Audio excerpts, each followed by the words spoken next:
You and your kid are dead weight! My father's words hit me like a physical blow across the dinner table, his face red with anger, my mother nodding in aggressive agreement beside him, and I sat there frozen with my fork halfway to my mouth, unable to process what I'd just heard. Dead weight. My 7-year-old daughter Emma sat 3 feet away, her chicken nuggets untouched on her plate, her eyes wide and filling with tears. And I watched my parents, these people who had been living in my house for 6 months, calling us dead weight as if we were burdens they had graciously agreed to carry. The irony would have been funny if it wasn't so devastating. This was my house. Mine. I'd bought it 3 years ago with my own money. A beautiful 4-bedroom colonial in a quiet suburb of Portland with a mortgage that I paid every month without fail. And they lived here rent-free, contributing absolutely nothing while criticizing absolutely everything. It had started 6 months earlier when my father called with news of a business setback, his voice carefully casual in that way that meant something had gone seriously wrong. He was 64, my mother Carol was 62, and they needed a place to stay temporarily while they got back on their feet. Just a few months, they'd promised. Maybe 3 at the most. I'd said yes immediately, because that's what I always did. That's who I'd always been with them.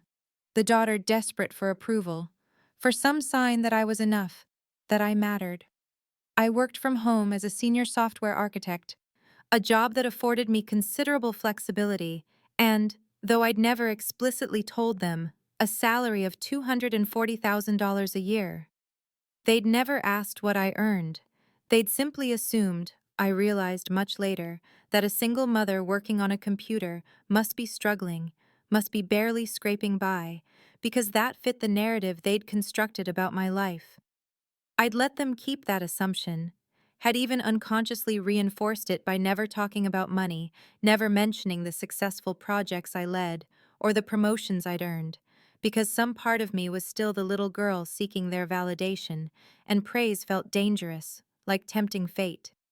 So they'd moved into my house with their clothes and their judgment and their endless capacity for finding fault, and I'd absorbed it all like I always had, telling myself it was temporary, telling myself I was being a good daughter, telling myself that maybe this time, if I just did enough, gave enough, was enough, they would finally see me the way I needed them to see me. The living arrangement itself was a constant reminder of how thoroughly I'd surrendered my own space, my own authority, in my desperate attempt to be the good daughter they'd never acknowledged. My parents had taken the master suite, the room with the walk-in closet and the ensuite bathroom with the soaking tub I'd dreamed about when I bought the house, and I'd moved into one of the smaller bedrooms while Emma stayed in hers, because of course I'd offered them the best room, because that's what a good daughter does. I told myself it was temporary, that it didn't matter, that I could reclaim my space in a few months when they left. But as weeks turned into months, I'd catch myself standing in the hallway, looking at the closed door to what used to be my sanctuary, and feeling like a guest in my own home. My mother Carol had opinions about everything, delivered with the kind of casual cruelty that felt almost worse than outright meanness, because it was so constant, so normalized, like background radiation slowly poisoning everything it touched. She criticized how I dressed Emma, saying the clothes I bought were too expensive for a child who'd just outgrow them anyway, conveniently ignoring that I paid for those clothes with money I earned. She had thoughts about my parenting, about how I was too soft on Emma, too indulgent, not structured enough, and she'd share these thoughts constantly, in front of Emma, undermining me in my own home with my own child. My father Robert was different but no less dismissive, making comments about my computer stuff as if I spent my days playing games instead of architecting complex software systems for a Fortune 500 company. "Still typing away, I see," he'd say when he saw me working, as if my job wasn't real, wasn't legitimate, wasn't the thing that paid for the roof over his head and the food he complained about. They rearranged my furniture without asking, moved my things, threw away items they deemed unnecessary, And when I gently mentioned that I'd prefer they ask first, my mother looked at me with genuine confusion and said, "I'm just trying to help, Sarah. You've never had an eye for decorating."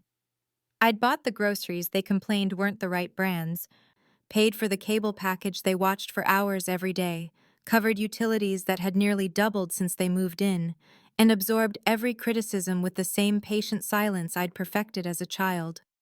The people-pleasing tendency had roots that went deep, back to a childhood where love felt conditional, where approval had to be earned and usually wasn't, where I'd learned that my worth was determined by how well I anticipated and met their needs while keeping my own invisible. My ex-husband Derek had left when Emma was 2, had decided that fatherhood wasn't for him after all, that the demands were too much and his freedom too precious, and while that abandonment had devastated me at the time, I'd rebuilt, had created a good life for Emma and myself, but my parents didn't see that. They saw a single mother, and in their minds that meant struggle, meant failure, meant someone who needed their help and should be grateful for their presence, even as I supported them completely and received nothing but criticism in return. The escalation happened gradually at first, and then all at once, like water slowly heating until it suddenly boils over, and I watched my house transform from the sanctuary I'd created into a stage where my parents performed the role of gracious benefactors helping their struggling daughter. They started inviting their friends over without asking, without even telling me sometimes, and I'd come downstairs from my office after a long day of work to find strangers in my living room, people I'd never met being offered drinks from my liquor cabinet and snacks I'd purchased. My mother playing hostess in my home as if it belonged to her. I overheard her one afternoon talking to a neighbor in the front yard, and what I heard made my blood run cold, even as I sat at my desk on a video call managing a $2 million project migration, my camera off for a moment while I reviewed technical specifications. "I'm just trying to help Sarah out," my mother was saying, her voice carrying through my open office window, that particular tone she used that sounded like compassion, but had edges of judgment underneath. "Single mother, you know how it is, struggling to make ends meet. Robert and I are staying with her for a while to help with Emma and keep the household running." I'd sat there frozen, listening to her paint this picture of my life that bore no resemblance to reality, casting herself as the helpful mother swooping in to rescue her incapable daughter. And I couldn't even process the audacity of it, because I had 17 browser tabs open and a team of engineers waiting for my decision on a critical architecture issue. The contradictions were constant and crazy-making, in a way that had me questioning my own reality sometimes. My mother criticized me for working too much, for not spending enough time with Emma, for being on my computer during dinner or taking calls on weekends. But then when I took a Friday off to have a special day with Emma, to take her to the zoo and out for ice cream, I came home to my mother's pointed comments about how nice it must be to have such a flexible schedule, how some people had to work hard their whole lives and never got to just take random days off. I couldn't win because winning wasn't actually an option in a game where the rules changed based on whatever position allowed them to feel superior. The financial reality of the situation had become impossible to ignore, even as I tried not to calculate, tried not to keep score, because keeping score felt petty and small and not what a good daughter should do. But the numbers were there, whether I acknowledged them or not. 6 months of mortgage payments at $3,200 each month, utilities that had nearly doubled from an average of $400 to $700 with their constant use of heat and air conditioning, and every light in the house left on. Groceries that had gone from $200 a week to nearly $500 because my father only liked specific brands and my mother bought elaborate ingredients for meals she'd cook and then criticize me for not appreciating properly. I'd paid for my father's car insurance when his lapsed, covered my mother's dental work when she mentioned needing a crown, bought them both new phones when they complained their old ones were too slow, and absorbed hundreds of small expenses that added up to a total I'd finally calculated one sleepless night at 3 in the morning. $40,000. I'd spent $40,000 supporting them over 6 months, and my father's consulting work that he mentioned vaguely had yet to produce a single paycheck, a single contribution, a single offer to pay for even a week's worth of groceries, and they treated me like I was the one who should be grateful for their presence.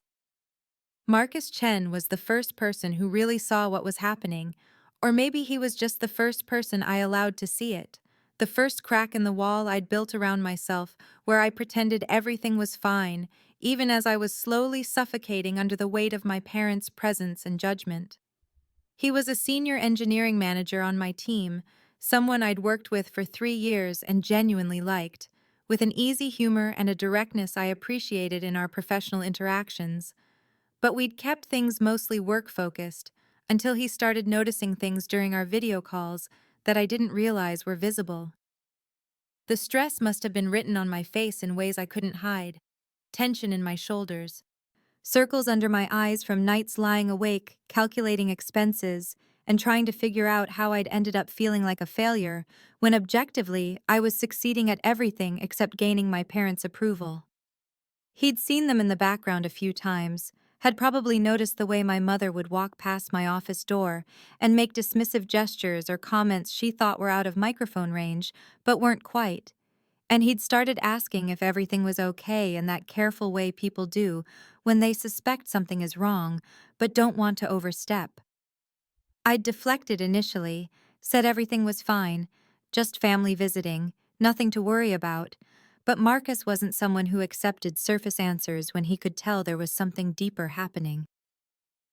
The moment that changed everything happened during a virtual team meeting on a Thursday afternoon, one of our regular sprint planning sessions with 12 people on the call, and I was in the middle of presenting our timeline for the next release cycle when my mother walked directly through the frame behind me, clearly visible to everyone, and said loudly enough for my microphone to catch it. "Still working? It's almost dinner time, Sarah. Some of us have been productive all day and would like to eat." The words hung there in the digital space, and I watched the gallery view on my screen fill with uncomfortable expressions. People looking away from their cameras, not knowing how to react to what they'd just witnessed, and I felt my face burning with humiliation as I smoothly continued my presentation as if nothing had happened. As if my mother hadn't just implied I'd been unproductive in front of my entire team while I was literally leading a meeting about work I'd done. After the call ended, my Slack notification dinged immediately with a private message from Marcus that just said, "Hey, you okay?" And I stared at those 3 words for a long moment, feeling something crack inside me, the urge to deflect warring with a desperate need to tell someone, anyone, what my life had become. I typed back something minimal. "Yeah, just some family tension, nothing serious." But he responded within seconds. "Sarah, I've known you for 3 years, and I've never seen you look this stressed. I'm here if you want to talk. No pressure, but I'm here." I closed my laptop and sat in my office in the house I owned, listening to my parents' voices drifting up from downstairs. My mother saying something critical about the state of the kitchen, and I felt the weight of 6 months of silent suffering pressing down on me until I couldn't breathe properly. And I found myself typing out a longer message to Marcus, not everything but enough, admitting that having my parents stay with me had been harder than I expected, that there was tension, that I was struggling with boundaries, and his response was immediate and validating in a way that made my eyes sting with tears I wouldn't let fall. "That sounds really difficult. You don't have to handle everything alone. If you ever want to grab virtual coffee and talk, I mean it." That evening, after I'd put Emma to bed, after my parents had retired to my master bedroom to watch television on the TV I paid for, I found Emma's door still cracked open and heard her small voice call out, "Mommy?" I went back in and sat on the edge of her bed, and my 7-year-old daughter looked at me with eyes too serious for her age and asked, "Why is Grandma always mad at you?" The question hit me like a physical blow because I'd been trying so hard to shield Emma from the worst of it, to maintain some pretense of normal family dynamics, and realizing she'd noticed, that she was being affected by the toxicity I'd allowed into our home, made me feel like I was failing at the one thing that mattered most: protecting my child. "Grandma's not mad, sweetie, she has a different way of talking sometimes," I said, and even as the words left my mouth, I hated myself for them, for making excuses, for teaching Emma to normalize behavior that shouldn't be normalized. And Emma looked at me with that clear-eyed perception children have before they learn to lie to themselves and said, "She sounds mad. She makes you sad." I held my daughter then, this wise little person who saw more than I gave her credit for, and promised her that everything would be okay. And after she finally fell asleep, I went to my room, my small bedroom that should have been a guest room in my own house, and I opened my laptop and sent Marcus a longer message, finally admitting more of the truth. And his response and support became the first thread I pulled that would eventually unravel everything. The announcement came on a Sunday evening during dinner, delivered with the casual confidence of people who'd never considered they might not be welcome. And my father set down his fork and said, "Carol and I have been talking, and we've decided to stay here indefinitely." And the word indefinitely hit me like cold water, shocking and clarifying and terrifying all at once. My mother nodded, cutting her chicken with precise movements, not even looking at me as she added, "Your father's business isn't going to recover the way we hoped, and we gave up the lease on our apartment last month, so this arrangement works out well for everyone." And I sat there feeling the walls close in, feeling the temporary situation I'd agreed to 6 months ago transform into a permanent imprisonment I'd never consented to. And I heard my own voice saying, "Wait, we should probably talk about this. Maybe discuss some boundaries or expectations." And my father's expression shifted to that familiar disappointment. That look that said I was failing yet again to be the daughter they deserved. "Boundaries," my mother repeated, the words sharp in her mouth like something distasteful. "Sarah, after everything we've done for you, after we came here to help you when you clearly needed support with Emma and managing this household, this is how you repay us? With talk of boundaries?" The phrase, "everything we've done for you," echoed in my mind as I lay awake that night in my small bedroom, staring at the ceiling and genuinely trying to inventory what exactly they had done, what debt I supposedly owed that justified a lifetime of trying to earn love that never quite materialized. They'd paid for basic necessities when I was growing up, yes, but grudgingly, with constant reminders of the cost, with comparisons to my brother David, who somehow managed to need less, to be less expensive, to be less of a burden, even though he'd gone to private college while I'd worked my way through state school. They'd provided a roof over my head and food on the table, and treated it like extraordinary generosity rather than basic parental responsibility. And every Christmas gift came with strings attached. Every birthday acknowledgement, with subtle criticisms embedded in the card, and I'd spent 34 years trying to be good enough, grateful enough, successful enough in the specific ways they valued. And I'd failed because the target kept moving, because success in their eyes required being someone I wasn't.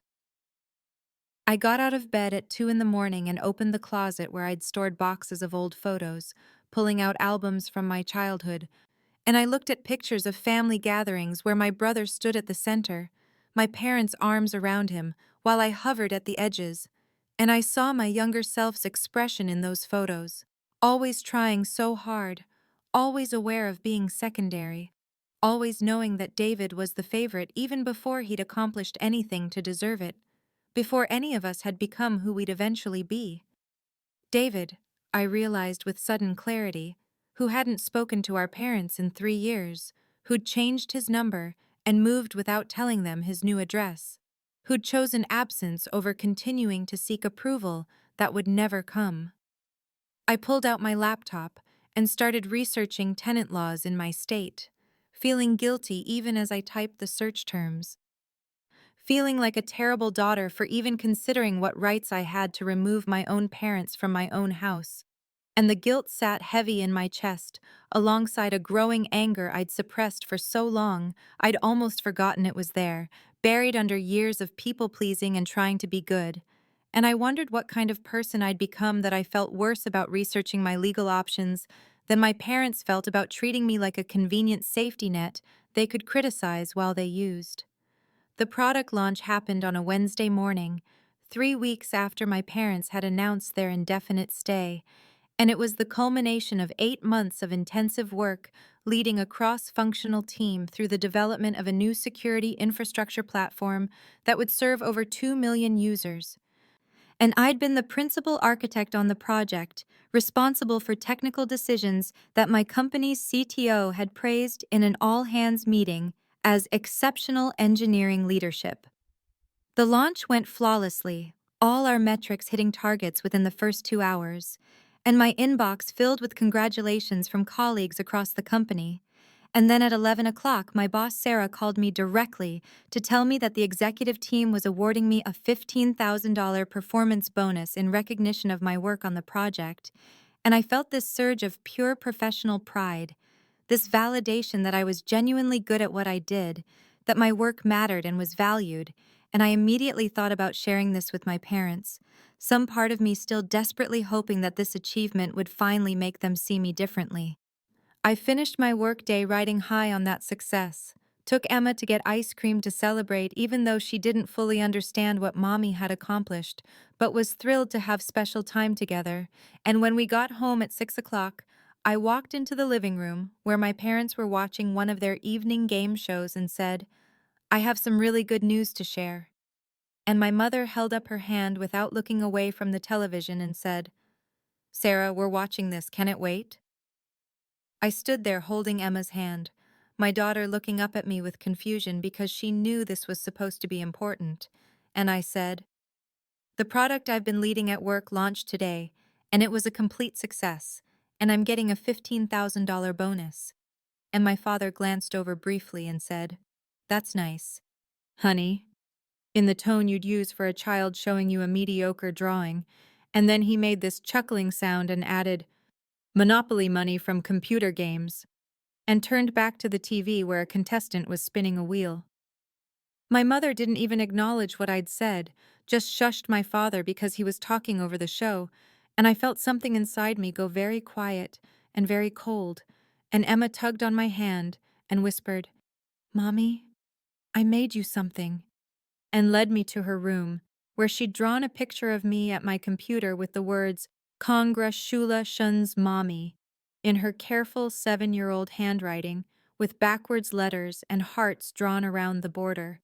And I knelt down and hugged my daughter and felt tears I wouldn't let fall burning in my eyes, because this child, this precious person, understood that my accomplishment mattered more than my parents who'd lived 6 decades ever would. That night, after Emma was asleep, I sat in my small bedroom and called Marcus. And for the first time, I didn't minimize or deflect or pretend things were manageable. I just told him everything, the whole truth of the past 6 months and the lifetime before it. And he listened without interrupting. And when I finally ran out of words, he said, "Sarah, you know this isn't normal, right? You know you deserve better than this?" And something about hearing someone say it out loud, someone whose opinion I respected validating what I'd been afraid to admit to myself, broke something open inside me, and I said, "I don't know how to make them leave, they're my parents." And Marcus said gently, "They're adults who are choosing to treat you terribly while living in your house on your money. You're allowed to protect yourself and Emma." And we talked for 2 hours, and by the end of that conversation, I'd begun forming a plan, not fully concrete yet, but the beginnings of understanding that I had the right to set boundaries, even with people who'd taught me I had no such right. My birthday arrived on a Thursday in late October, my 35th, and I'd taken the day off work with this fragile hope I'd been nursing despite knowing better, this small voice inside me that whispered maybe this year would be different. Maybe they'd remember, maybe they'd show up for me in some small way that would prove I mattered to them after all. I came downstairs at 8 in the morning to find Emma in the kitchen, standing on her step stool at the counter with a determination on her 7-year-old face that made my heart swell, and she'd attempted to make me breakfast, scrambled eggs that were slightly rubbery, and toast that was darker than ideal, and orange juice poured into my favorite mug. And she'd set it all on a tray with a paper napkin and the drawing she'd made of the two of us, with "Happy Birthday, Mommy, I love you," written across the top in her careful letters.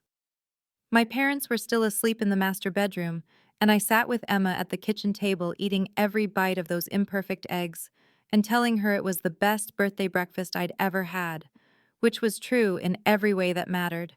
And she was so proud of herself, so happy to have done something special for me. And I felt this fierce protective love mixed with sadness that my own parents had never looked at me the way I looked at my daughter, had never felt this overwhelming need to make me feel cherished and celebrated and seen. My mother emerged from the bedroom at 9:30, walked into the kitchen where Emma was showing me another drawing she'd made, and didn't say happy birthday, didn't acknowledge the date at all, just looked at the kitchen counter where Emma had left evidence of her cooking adventure, the eggshells in the sink, and the small spill of orange juice on the counter, and the pan still on the stove, and her face pinched in that familiar disapproval, and she said, "Emma, you've made a complete mess. You're too young to be using the stove. What were you thinking?"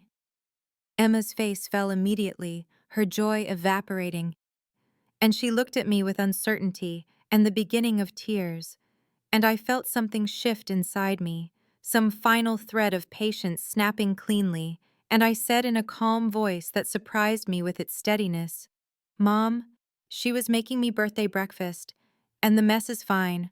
I'll clean it up. Please don't criticize her for doing something kind." My mother turned to look at me as if I'd spoken in a foreign language, her eyebrows raised, and she said, "It's your birthday? Well, I suppose it is, isn't it?" With no apology for forgetting, no acknowledgement that this was hurtful, and then she looked back at Emma and said, "Kind or not, she's doing it wrong, making a mess, and someone needs to teach this child properly, since clearly you're not." And Emma started crying, these quiet tears running down her cheeks as she tried to hold them back because she'd learned in 6 months of living with her grandparents that showing emotion made things worse. I stood up and moved to Emma, putting myself physically between her and my mother, and I said, "Do not speak to my daughter that way." And my voice was still calm, but there was steel in it now, a firmness I'd never used with my parents before. And my mother's expression shifted to shock and then to anger, her face flushing as she said, "Don't you dare tell me how to raise children, Sarah. You're doing a terrible job yourself, letting her run wild, spoiling her, no discipline, no structure, and now she's talking back through you." And my father appeared in the doorway in his bathrobe, assessing the situation, and he said, "What's all this commotion? Can't a man have a peaceful morning?" And my mother turned to him and said, "Your daughter is being disrespectful because I corrected the child about making a mess." And my father's face settled into that expression of disappointment I knew so well, and he said, "Sarah, your mother and I gave up everything to come here and help you, to support you with Emma because God knows you need it, and this is how you show your gratitude? By attacking us for trying to help raise your daughter, right?" I stood there in my kitchen with Emma behind me, still crying softly, and looked at my father in his bathrobe, saying I should be grateful, and something inside me that had been bending for 35 years finally broke clean through, and I heard myself say in a voice that was calm and clear and steadier than I'd ever managed with them before, "This is my house. I pay for everything. You contribute nothing financially, and you criticize constantly, and I'm done pretending that's acceptable." And the words hung in the air between us like something solid and real. My mother's mouth actually fell open, her face going through this rapid sequence of expressions from shock to outrage to something that looked almost like fear before settling on indignant anger, and she said, "How dare you speak to us this way? We're your parents, and you barely make ends meet, Sarah. Don't pretend you're supporting us when you can hardly support yourself and that child." And I felt this jolt of genuine confusion because I had never once said I was struggling financially. had never asked them for help or indicated I needed it, and I realized with sudden clarity that they'd simply assumed it, had constructed this entire narrative that I was barely scraping by as a single mother, and they were here out of charity rather than the truth, which was that I'd been fully supporting 2 additional adults for 6 months while they contributed nothing. My father stepped further into the kitchen, his face reddening the way it always did when he was working up to a real tirade, and he said, "Your brother was successful. He made something of himself in real estate, had a real career, but you with your computer hobby and your failure of a marriage and that kid, we're here out of pity for you, Sarah. Someone had to step up and help you because clearly you can't manage on your own." And each word landed like a physical blow, the comparison to David, who they hadn't spoken to in 3 years, the dismissal of my career as a hobby, the characterization of my divorce as my failure when my ex-husband had abandoned his family, and then my mother added, "We gave up our life to come here and help you, and this is the thanks we get, attitude and disrespect, when you and your kid are dead weight in this family, always have been, and we're trying to help you despite that." And the phrase dead weight hit me like ice water, and I heard a small gasping sob from the doorway and turned to see Emma standing there in her pajamas with tears streaming down her face, and she'd heard it. She'd heard her grandmother call her dead weight, call both of us dead weight. And I saw my daughter's face crumple with a hurt she was too young to have to understand, and everything changed in that moment. Every calculation I'd been making about family obligation and honoring parents and trying to maintain peace shattered completely because they could say whatever they wanted about me, but I would not allow them to damage my child. I moved to Emma immediately, kneeling down and pulling her into my arms while she sobbed against my shoulder, and I said softly, "Go to your room, sweetheart. Put on your headphones and watch something on your tablet. Mommy needs to talk to Grandma and Grandpa alone." And she nodded against me and pulled back with her face blotchy and wet, and said in this small, broken voice, "I'm sorry I made a mess with breakfast." And I felt my heart crack completely as I said, "You made me the most beautiful birthday breakfast in the world, and I love you more than anything. None of this is your fault. Do you understand me?"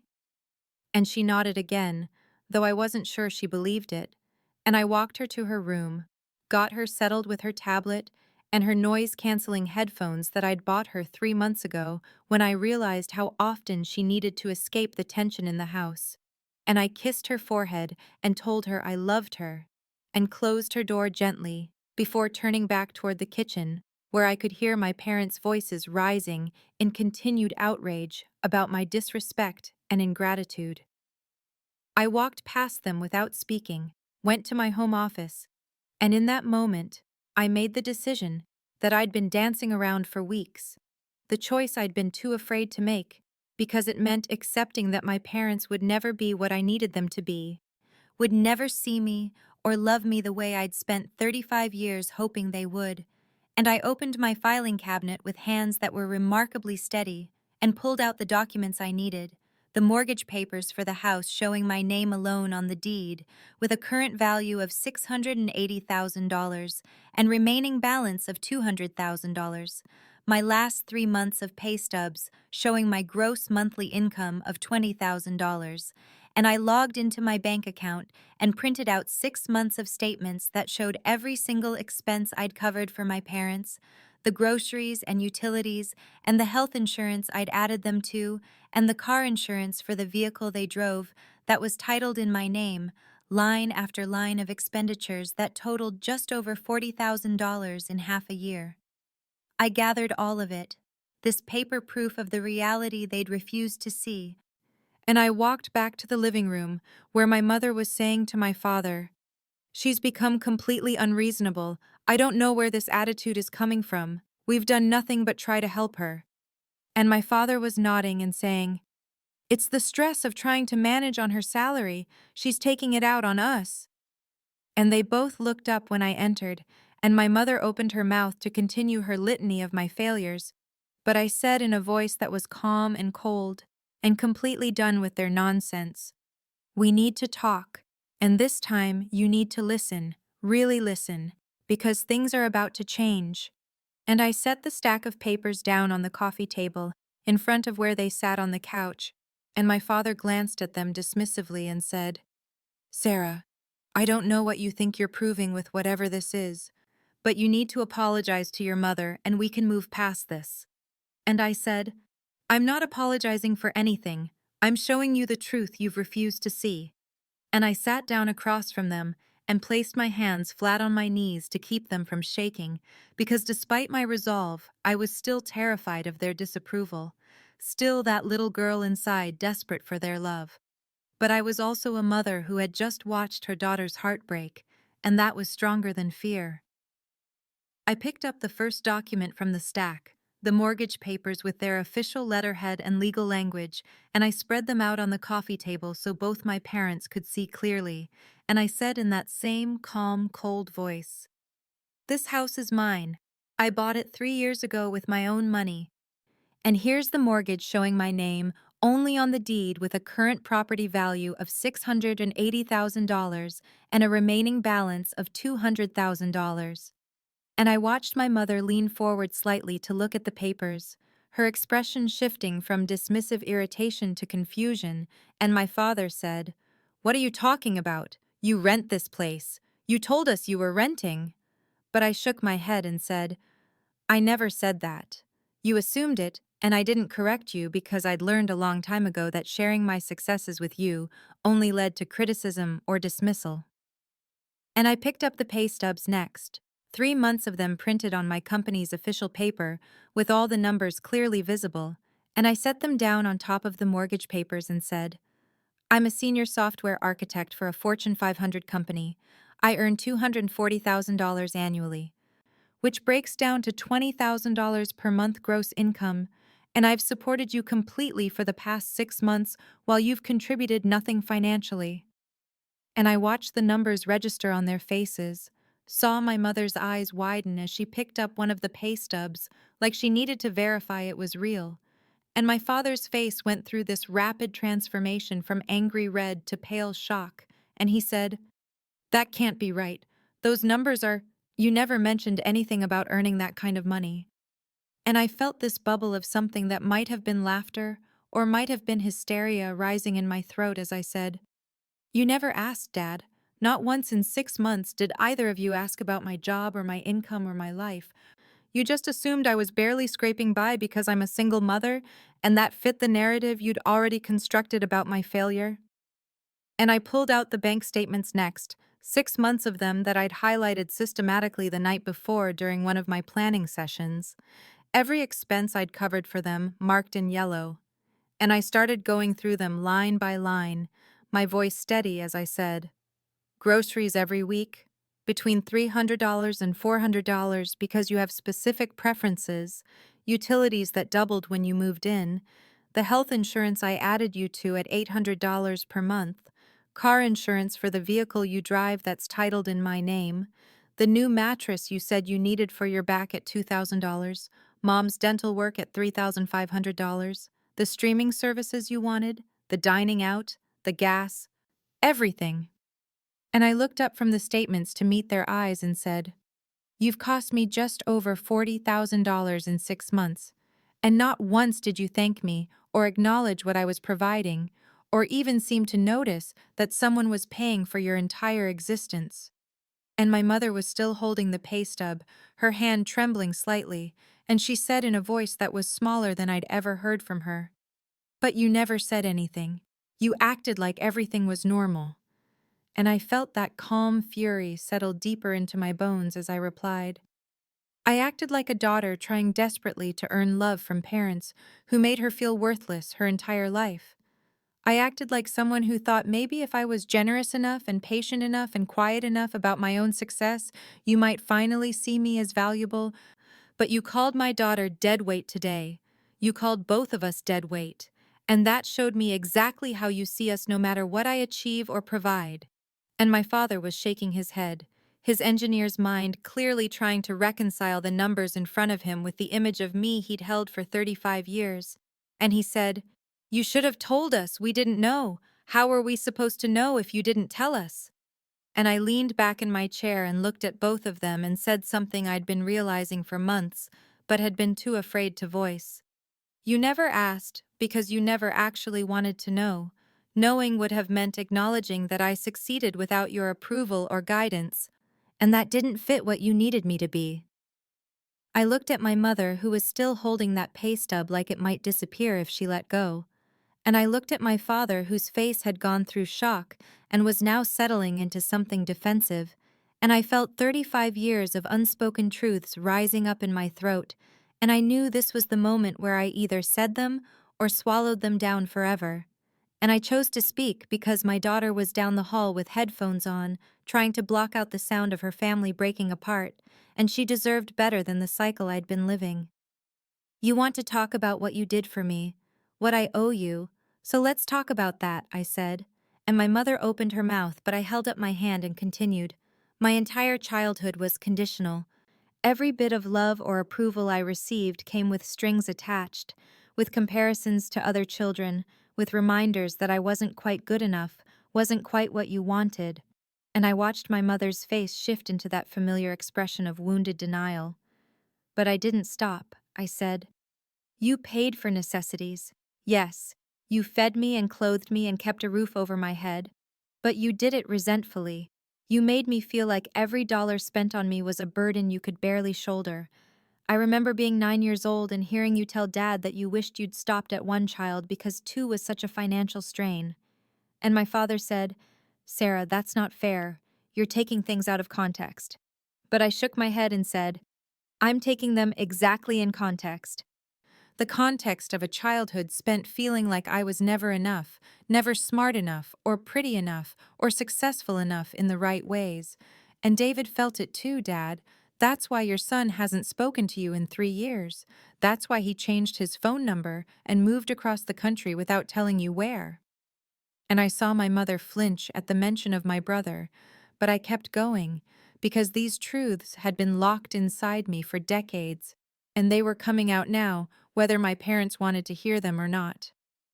I spent my entire life trying to earn love that should have been freely given, I said, and my voice cracked slightly on those words, but I pushed through.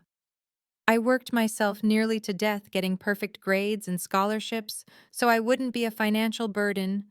I chose a practical major instead of the art I loved. Because you said artists were worthless.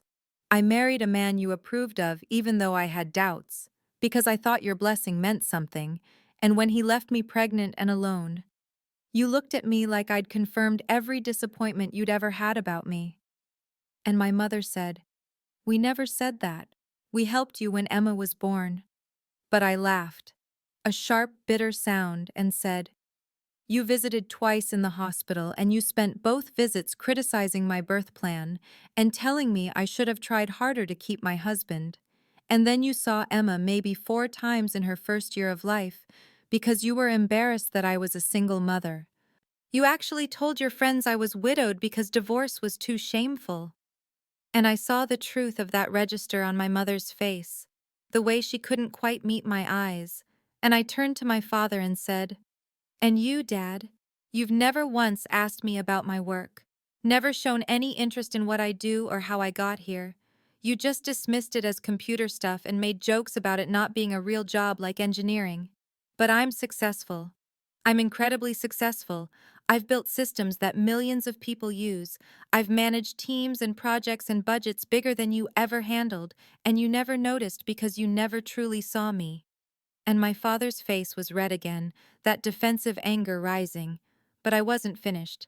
I said, I succeeded beyond measure, and you never acknowledged it, because acknowledging it would mean admitting that I did it without your guidance, without your approval, without becoming who you wanted me to be, and that didn't fit the narrative you needed.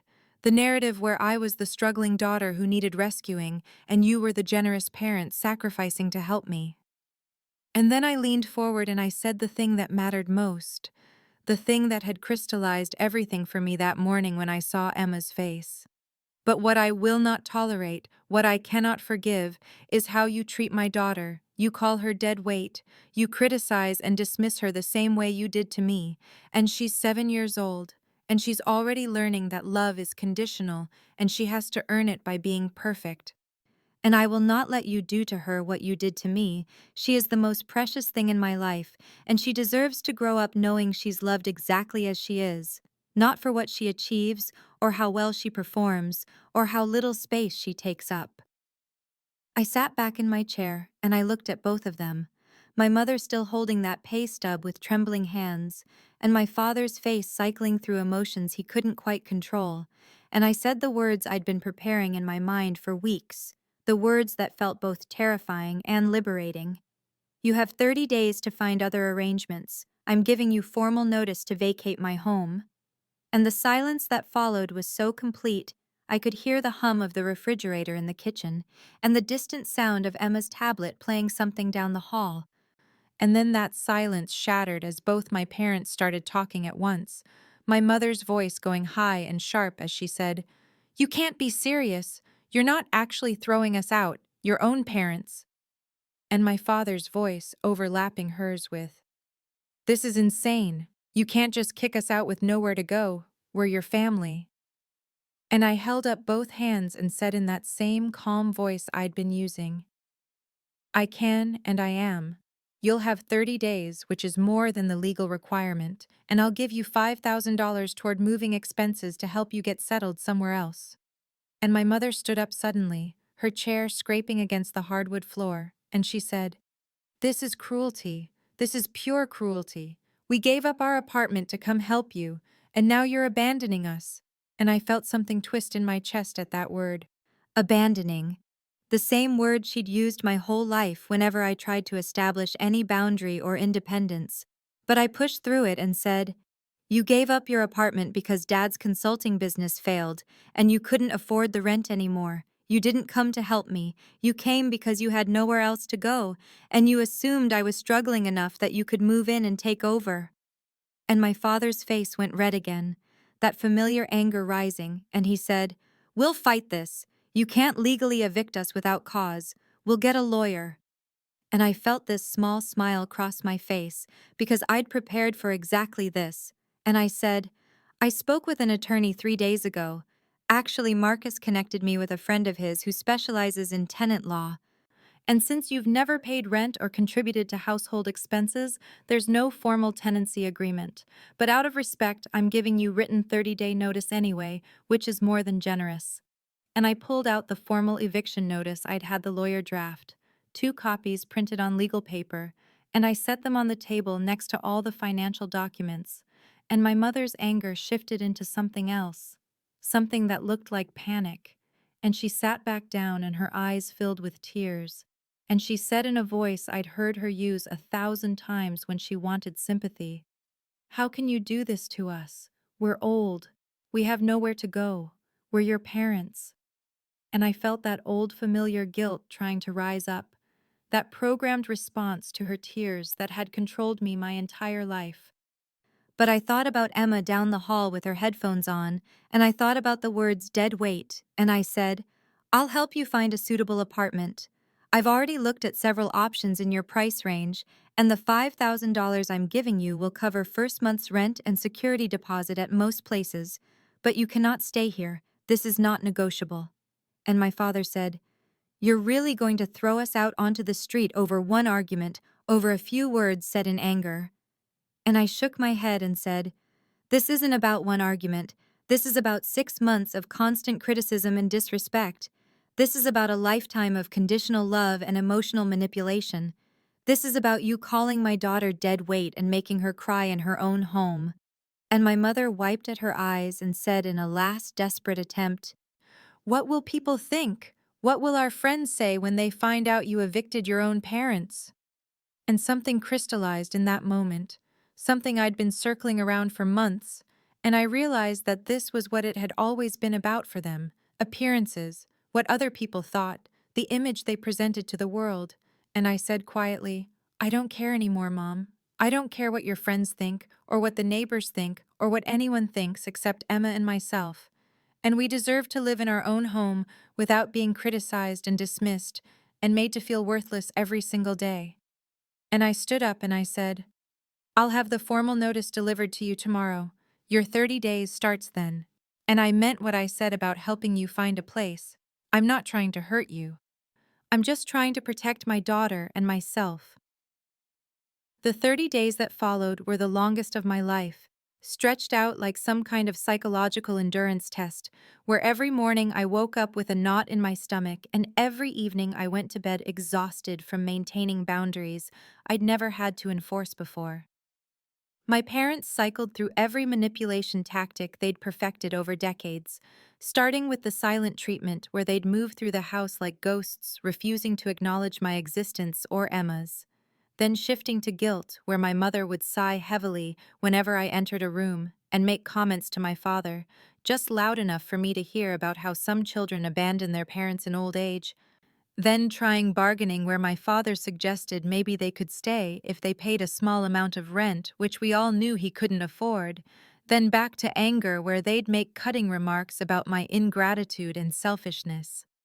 I held firm through all of it, supported by Marcus, who called me every evening to check in and remind me that I wasn't crazy or cruel, that I was doing the right thing for myself and Emma, and by my work friends, who I'd finally opened up to after years of keeping my personal life separate.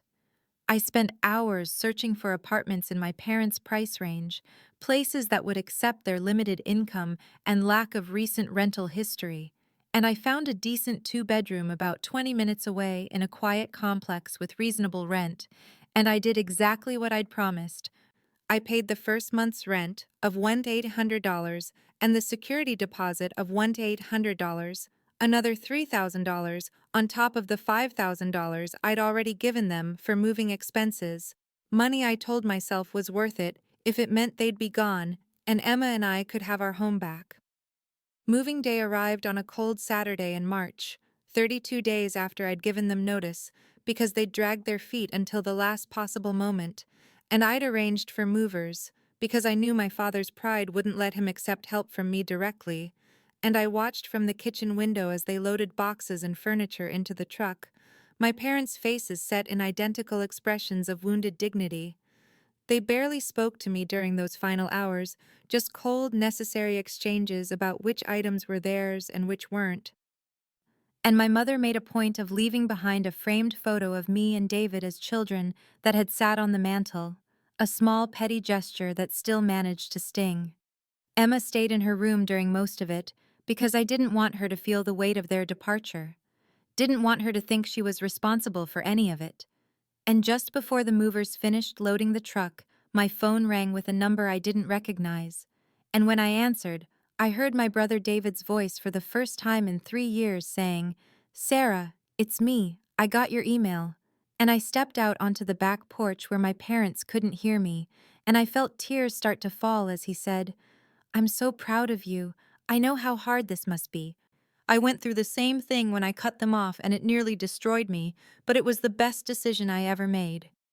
And I told him about Emma and about the dead weight comment and about everything that had built up over 6 months. And he listened, and he understood in a way only someone who'd lived through the same childhood could understand. And he said, "I want to meet her. I want to meet my niece and rebuild what we had before they poisoned it, if you'll let me." And I said yes through my tears. Yes, of course, yes. When I came back inside, the movers were finishing up, and my parents were standing in the now empty living room, looking smaller somehow, diminished without all their belongings filling the space they'd occupied, and my mother opened her mouth like she might say something, might offer some final word, or maybe even an apology. But then she closed it again and just shook her head and walked out the door. And my father followed without looking back. And I stood there in my living room, listening to the truck engine start and fade away down the street. And I felt this complicated mixture of relief and grief and guilt and freedom, all tangled together in my chest. And I knew that the guilt would take time to fade, that I'd been programmed for 35 years to feel responsible for my parents' emotions and happiness. But I also knew that for the first time in my life, I'd chosen myself and my daughter over that programming, and that had to count for something. 1 week after my parents left, I woke up to sunlight streaming through my bedroom window and the sound of Emma singing softly to herself in her room down the hall. And I lay there for a moment just listening and realized that the knot of tension I'd carried in my chest for 6 months had loosened. Not disappeared entirely because I knew healing would take time, but definitely loosened into something I could breathe around. The house felt different, lighter somehow, like it had been holding its breath and could finally exhale.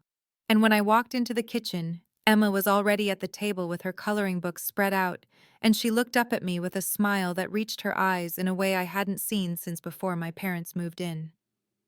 That Saturday afternoon, I took her to the park, just the two of us, and we sat on the swings with the spring air still cool but warming, and I tried to find the right words to explain what had happened in a way a 7-year-old could understand, and I said, "You know how Grandma and Grandpa left to live in their own place?" And she nodded solemnly and said, "Because they were mean to us." And the simplicity of her perception broke my heart a little. And I said, "Sometimes people don't know how to show love the right way. And when that happens, we have to make sure we're safe and happy. And that's why they needed to live somewhere else." And she thought about that for a moment and then asked, "Do you still love them?" And I realized I didn't have a simple answer, so I said, "I love the idea of who I wanted them to be, but I'm learning that love doesn't mean letting people hurt you. And it's okay to have boundaries even with family." Words I was still learning to believe myself. Over the next few days, we turned the master bedroom into my actual space for the first time since my parents had claimed it 6 months ago, and Emma helped me pick out new curtains in deep blue instead of the beige my mother had preferred. And we moved my furniture back in, and I set up the reading corner I'd always wanted with a comfortable chair and good lighting, and watching Emma arrange my books by color, because that made sense to her 7-year-old logic. I felt this surge of gratitude for this little person who had endured so much tension with such resilience. Marcus came over on Wednesday evening, bringing Thai food and that easy companionship we'd built over 2 years of working together. And I saw him look around the house and notice the difference, the way spaces felt open again, and he said, "You seem lighter." And I realized I felt lighter, and over pad thai and spring rolls we talked about everything except my parents. Until finally I said, "I keep waiting for the guilt to crush me, but it comes in waves instead, manageable waves." And he said, "That's progress. That's you learning that you're allowed to choose yourself." And there was something in the way he looked at me that hinted at possibilities beyond friendship, but neither of us pushed it because I had so much healing to do first, and we both knew it. I'd started therapy the week before, my first session awkward as I tried to summarize 35 years of conditional love and 6 months of crisis into 50 minutes, but my therapist, Dr. Chen, had just nodded and said, "We'll take it slow. You've been surviving for a long time, and now we'll work on actually living." And those words had stayed with me, surviving versus living. And I realized I wanted to teach Emma the difference, wanted her to grow up knowing that living meant boundaries and self-worth and love that didn't come with conditions. 3 months after my parents left, I stood in my kitchen on a Saturday afternoon watching my brother David lift Emma up onto his shoulders while his wife Jennifer laughed, and their 2 kids chased each other around my living room. And I felt this profound sense of rightness that I'd never experienced before, like puzzle pieces finally clicking into place after years of forcing them into wrong configurations. David had driven 6 hours to meet Emma for the first time, and the moment he'd walked through the door and seen her, his eyes had filled with tears, and he'd knelt down to her level and said, "I'm your Uncle David, and I'm so sorry it took me this long to meet you."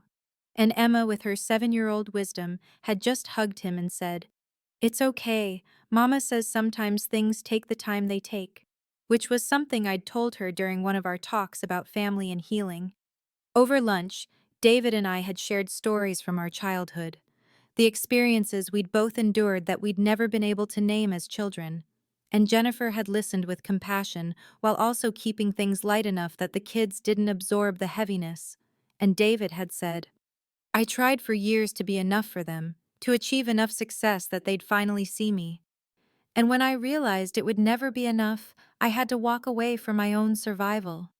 And I'd understood completely because I'd lived that same pattern until it nearly crushed me.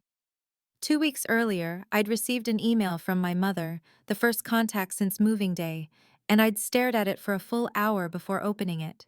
And when I finally did, I found exactly what I'd expected: a carefully worded message that expressed disappointment in my choices and suggested that when I was ready to discuss things reasonably and remember my responsibilities as a daughter, they would be willing to consider reconciliation. Not a single word of apology or acknowledgement of their behavior, just the underlying assumption that I would eventually come to my senses and things would return to how they'd always been. I'd shown it to Dr. B. Chen during our session, and she'd asked how I wanted to respond. And I'd realized that I didn't. That silence was a complete answer. That I didn't owe them my emotional energy or explanations or defense of my boundaries. And so I'd archived the email without responding. And I'd felt this surprising lightness, this freedom in choosing myself without guilt for the first time in my life. My professional life had flourished in ways I hadn't expected once the constant stress of my home environment had lifted, and I'd taken on a leadership role in a new enterprise project that would probably lead to a promotion. And my team had commented on how much more present and engaged I seemed, and I hadn't realized how much of my energy had been drained by the toxicity I'd been living in until it was gone. Emma was thriving too. Her teacher had pulled me aside during parent conferences to say that she'd noticed a remarkable positive change in Emma's demeanor over the past few months, more confident and outgoing and willing to participate. And when I'd mentioned that we'd had some family changes, the teacher had just nodded knowingly and said, "Whatever you're doing, keep doing it." Now watching David with Emma, seeing my daughter experience the kind of uncle relationship I'd always wanted her to have, I felt tears of gratitude rather than grief. And when David caught my eye across the room and smiled, I knew he felt it too. This reclamation of family on our own terms, chosen and intentional rather than obligatory and toxic. That evening after David's family had left and I was tucking Emma into bed, she'd asked, "Can Uncle David visit again soon?" And I'd promised yes, absolutely. And she'd said, "I like our family now. It feels happy." And those simple words had captured everything I'd been working toward, this fundamental shift from surviving to actually living. Later that night, I'd stood in my kitchen looking around at my home, truly mine now in every sense. And I'd thought about the journey from that woman 6 months ago who'd let her parents occupy her master bedroom and criticize her parenting while she paid for everything, to the woman I was now who understood that self-worth didn't require external validation, that I could set boundaries without guilt, that I was enough exactly as I was. And the next morning, Emma and I had spent the afternoon baking chocolate chip cookies in our kitchen, flour dusting the counters and music playing and both of us laughing as we sneaked bites of dough. And I'd looked at my daughter with her face smudged with chocolate and her eyes bright with joy, and I'd known with absolute certainty that choosing her and choosing myself had been the rightest thing I'd ever done. And for the first time in my 35 years, I saw myself clearly, not through the distorted lens of my parents' disappointment, or society's expectations, or my own desperate need for approval, but as I actually was: a good mother and a skilled professional and a person worthy of respect and love. And that clarity felt like finally coming home to myself after a lifetime of searching for belonging in all the wrong places. And I understood now that family wasn't just about blood and obligation. It was about chosen love and mutual respect and the freedom to be fully yourself, and Emma and I had that. We had our home and our peace and our future stretching out ahead of us full of possibilities, and that was everything.